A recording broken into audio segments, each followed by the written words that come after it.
In this video, I'm going to show you how to take a small men's shirt and turn it into a woman's corset shirt using this as my inspiration.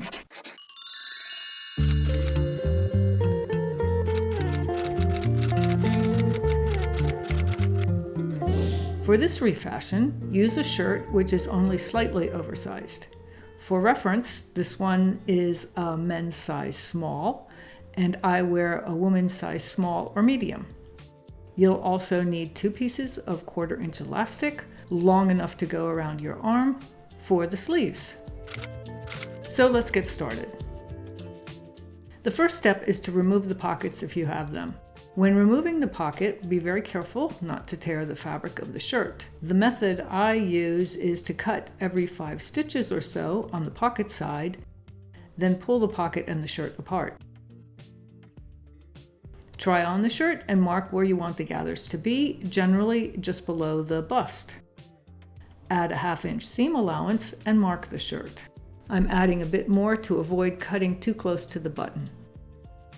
Draw the cut line perpendicular to the button placket. And cut the shirt from one side to the other. To cut the bottom of the shirt, use a shirt that fits you as a pattern and pin along the sides just to get a general idea of the size. Try on the bottom with the top edge about a 1/2 inch above the bra line. You can pin it to the shirt you're wearing to keep it in place. Then adjust the pins for the fit you want. To mark the side seams, make sure the sides are approximately even, then add 1/2 inch seam allowance on one side. Connect the marks to form a continuous line. Be aware that if you want the waist to be form-fitting, you may have to add darts, which makes things more complicated. So if you want to keep it simple, make the sides wide enough to allow the fabric to drape freely.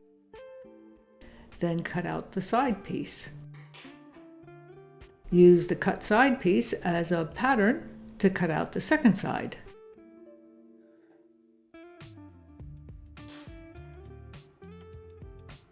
Turn the shirt bottom inside out so that the right sides of the fabric are facing each other, and pin them together, making sure to line up the hems evenly because we're going to keep the existing hem. The proper way would be to sew the hem after the side seams, and you can certainly do it that way, but I wanted to keep the project simple, and I also like the curved hem. Sew the side seams, starting at the hem to keep the sides even. And back tack at the beginning and end of the seams. Finish the side seams with your method of choice. I'm using a zigzag stitch with an overlock foot because my machine is old and stubborn and refuses to zigzag with a regular foot on this fabric. But it's just a regular zigzag stitch with a 1.5 millimeter length, so it should work with whatever foot you usually use. I also top stitched the side seams to keep them flat, but this is optional. To sew a gathering stitch, use the 3 millimeter length setting on the machine and sew as close to the edge as possible. Do not back tack. When you reach the end of the section you want to gather, turn the fabric 90 degrees, make 2 stitches using the hand crank, turn the fabric another 90 degrees, and sew a second row parallel to the first. You can also use a single row, but the gathers will be a little more difficult to control. Pull the bottom 2 gathering threads until the top of the shirt is the same size as the bottom.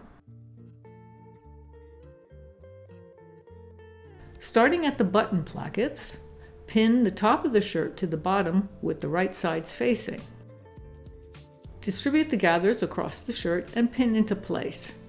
Ideally, there should be more gathers under the bust and less under the arms. Pressing the gathers will make them easier to sew.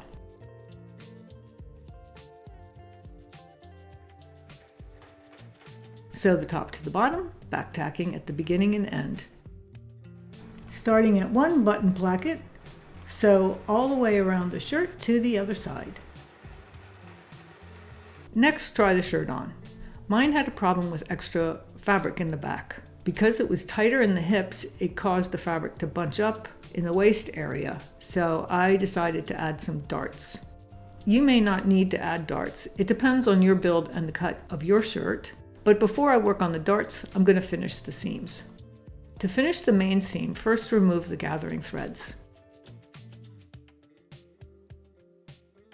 Next, trim the seam allowances if they're uneven. Finish the edges of the seam allowances together, starting at the button plackets. I used a zigzag stitch again.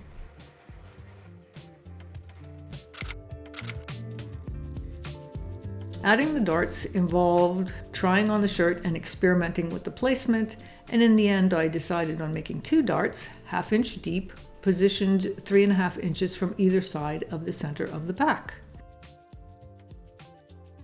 To make the darts, fold the fabric where you want the dart to be and mark the bottom and the top of the dart. Mark the depth of the dart at the seam, then draw an inch-long vertical line and then connect the top of the line to the top of the dart and the bottom of the line to the bottom of the dart. So you get something that looks like this. My dart was 12 inches in total length. To sew the dart, start as close to the fold as possible and do not back tack. Follow the lines as closely as you can, and when you get to the end of the dart, sew off the fabric, again without back tacking. Instead, tie off the threads with a double knot on both ends of the dart to prevent it from unraveling. Iron the main horizontal seam down, then press the finished darts to the inside. This step is optional, but I'm doing it because I want to sew down the horizontal seam to keep everything flat. So I top stitch the seam allowances down from one placket to the other, back tacking at the beginning and end. This row of stitches is optional, but it really helps keep everything in place. Try on the shirt and mark the sleeve length you want. I made mine a cap sleeve, but the length is up to you. For mine, the top length was about 4.5 inches from the top of the shoulder, and the bottom was 1 inch from the underarm seam. Add 3/4 inch seam allowance for the elastic casing and mark the sleeve. Then connect the 2 marks. Cut the sleeves along the line. Use the cut portion as a pattern to cut the other sleeve. To make the casing for the elastic, fold up the fabric about 1/4 inch on the wrong side of the sleeve and iron it into place. And continue all the way around the sleeve. Then fold it up again, making sure you leave enough room for the seam and for a safety pin to pass through.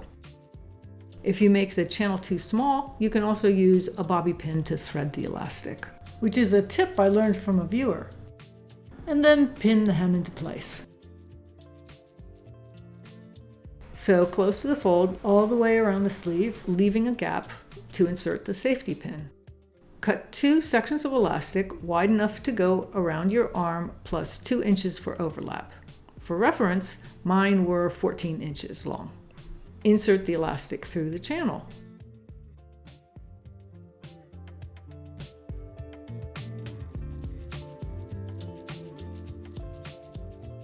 I like to pin the elastic together and try on the shirt to make sure it fits first, but that's me. I double check everything.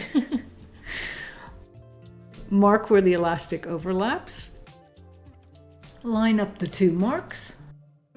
Then sew the ends together using a very tight zigzag stitch.